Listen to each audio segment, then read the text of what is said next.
চাঁপাইনবাবগঞ্জের ২৫০ শয্যা বিশিষ্ট জেলা হাসপাতালে প্রতিদিনই বাড়ছে ডায়রিয়ার আক্রান্ত রোগীর সংখ্যা। বিস্তারিত জানাতে সেখান থেকে যুক্ত হচ্ছেন সহকর্মী তারেক রহমান। তারেক, ডায়রিয়ার প্রকোপ বাড়ার কি কারণ বলছেন চিকিৎসকরা? জি, ইসিকা, আপনি যেমনটি বলছিলেন, আমি কিন্তু প্রায় ঘন্টাখানেক ধরে চাঁপাইনবাবগঞ্জ ২৫০ শয্যা বিশিষ্ট জেলা হাসপাতালে অবস্থান করছি এবং আমি এই যে ডায়রিয়া ওয়ার্ড এবং শিশু ওয়ার্ডে কিন্তু আমি ঘুরে ঘুরে দেখেছি। আমি রোগী এবং রোগীর স্বজনদের সঙ্গে কথা বলেছি এবং চিকিৎসকদের সঙ্গে কিন্তু আমি কথা বলেছি।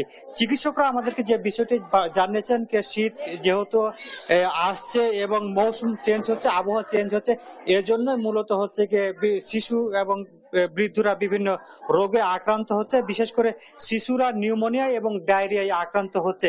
ইসিকা, এই মুহূর্তে আমার কাছে একজন শিশু বিশেষজ্ঞ চিকিৎসক আছে, তার কাছ থেকে আমরা একটু সংক্ষেপে জানতে চাইবো। জি ডাক্তার রাশেদ, আপনি একটু বলবেন এই যে বর্তমানে কি কি রোগ হচ্ছে শিশুদের এবং এটা থেকে উত্তরের উপায় কি?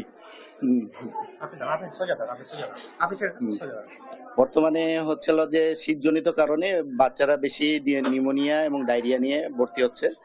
তবে এই প্রকোপটা আমরা দেখতেছি যে রিসেন্টলি একটু কমে আসতেছে। গত 2 মাসে নিউমোনিয়া এবং ডায়রিয়ার রোগীর সংখ্যা বেশি ছিল, এখন আস্তে আস্তে নিউমোনিয়াটা একটু অন্য মাসের তুলনায় একটু কমে আসতেছে এবং আমাদের এখানে প্রয়োজনীয় যে অ্যান্টিবায়োটিক বেশিরভাগ ওষুধই এখানে সাপ্লাই আছে সরকার থেকে এবং তারা বেশিরভাগই ওষুধ এখান থেকে পাচ্ছে আর কি। জি, ধন্যবাদ।